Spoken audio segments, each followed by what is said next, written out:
This is the program that addresses issues concerning you as a Nigerian. To interact with them. But what happens afterwards? I don't know what is delaying the deployment. That is your role that you have, the role that you have to play. Investigate each case. I'd like to hear from some more people. Talk your own. We the people.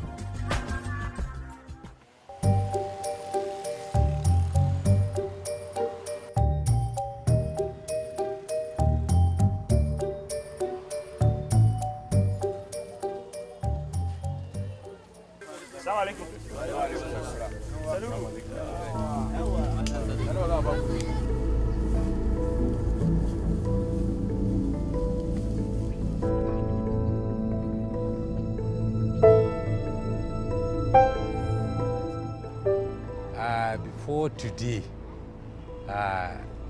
the situation was very pathetic. They are not ashamed to be carrying their cough drug around. You know, these cough drugs, they are very illicit. They do harm. It was just everywhere.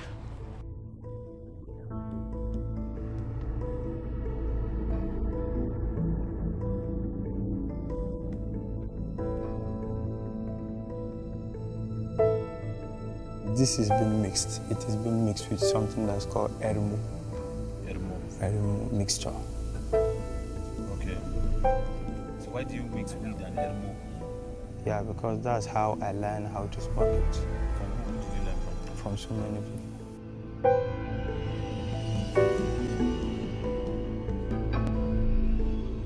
The reason why we decided to form this organization is the fact that over time, people have been abusing drugs, and we see no any voluntary move from any group of people or individuals.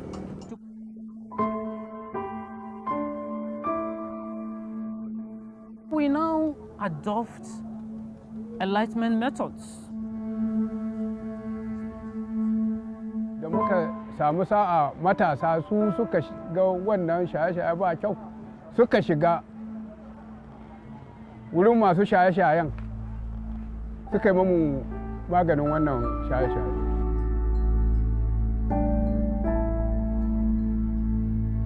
Kwacin komai sa kai ne, haka to ni ban sa kaina ba, shi yasa ra'ayi ne, to kowa da ra'ayin shi, ni har ra'ayina daban nasu daban. We have a number of times where, NDLEA come to make arrests. Some people among the officials of the MDL, they inform the culprits who are selling drugs. I sell this thing before. I deal with this thing, but with time, I came to realize that I have something to pursue in life, which maybe dealing with this can maybe delay me or make me, not to be what I want to be. Talk your own. Talk your own. Talk your own.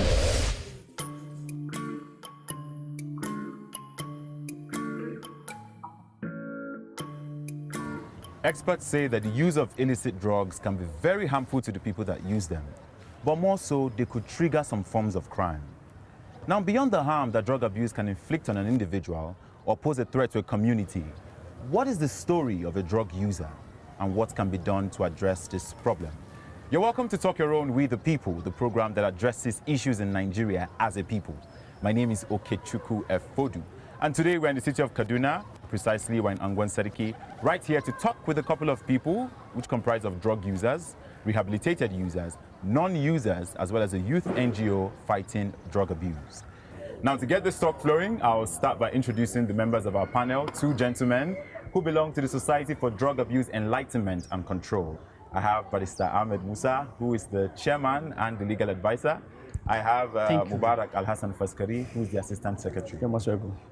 And in our audience here, we have very vibrant gentlemen. And yes, we tried to get the women involved. Some declined, while others said they would join us. Let me hear from someone who is a rehabilitated user, somebody who used to use drugs before but doesn't do that anymore. Let me hear from you, Abakar Tolu. I started drinking drug 1 year later, and I stopped drinking that drug. Okay. Because my mother always crying all the time. That is why I stopped drinking the drug. What kind of drug were you taking? I used to take Valium. Well, how did you start in the first place? Well, in the school, a friend introduced me to drinking the drugs. All right, thank you very much, Abubakar. Let me go over to our panelists. What's your experience like working with drug users?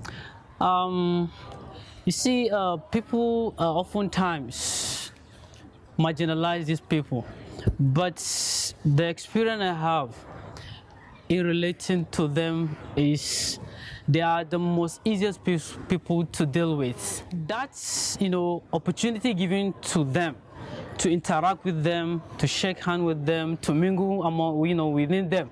When many people in the society disdain them, neglect them. So, Mubarak, what is your experience like relating with drug users? Honestly, they are responding. Because prior to this organization, when you see them, by seeing them, they will tempted to attack you. But by the time they realize your vision, so we became friends. So now it comes to the extent that now we can call them, we can sit with them, we can discuss with them, we can share. We are always sharing ideas with them. So being part of us, that makes them to dedicate themselves to even stop it. Some have stopped, some reduce.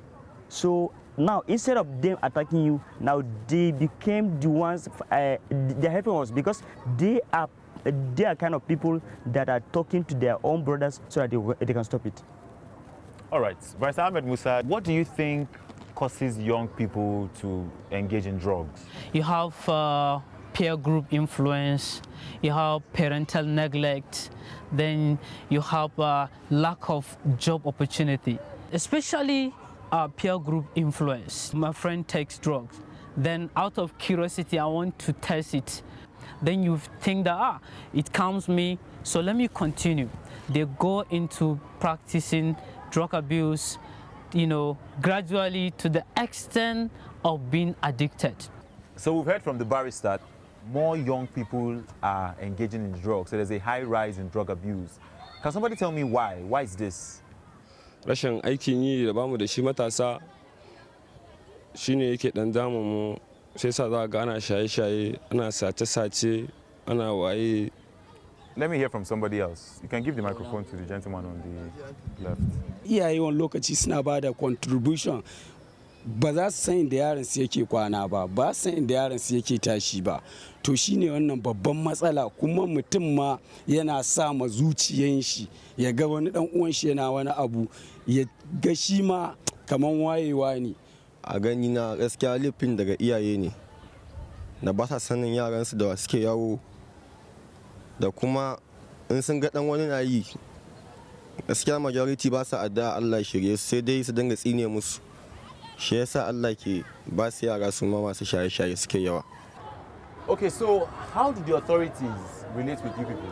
How do they engage with you? The experience the authority with NDLE and police. Police will arrest you as a dealer.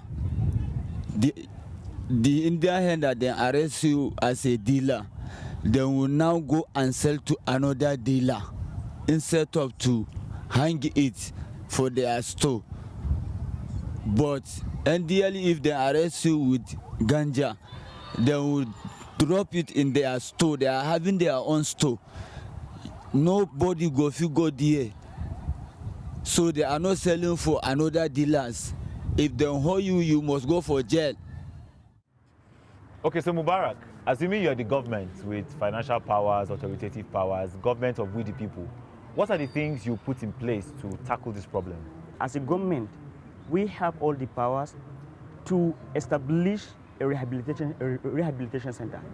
That rehabilitation center to be equipped with all necessary skill acquisitions programs that are needed from state and local government. In each local government, let's start to organize and have all those users from various wards. We know them, we can get them. So we'll get them, we isolate them to a specific environment. Let's take from their feeding, accommodation, their training, and in fact their welfare in general. So by that, definitely we are going to tackle it. Brother Ahmed, what do you think? In addendum to what my colleague have said, You also need to be spreading flyers, handbills, and other opportunities that you take in order to enlighten people and to tell them the clear danger, to portray the danger to them that this is what drug leads to. All right, let me go back to our audience. What can we do now to solve this rise in drug abuse? What do you think we can do? Mutum ko da secondary ya gama a samu mai aikin yi da sauransu, don rashin aikin yi shi yake kawo yawan shaye-shaye. Iyaye kuma in ɗanka zai fita ina zai je, in ya dawo daga ina kake, sannan kuma su hukumar nan da suke kama mutane in sun kama mutum shaye-shaye bai yiwuwa. All right, my very energetic audience, thank you very much for talking your own today. Now go there. Thank you very much. See you next time, definitely. And to our panelists, Barrister Ahmed Musa and Mubarak Al-Hassan Faskari, thank you very much for talking your own today. Thank you very much. Talk your own. Talk your own. Talk your own.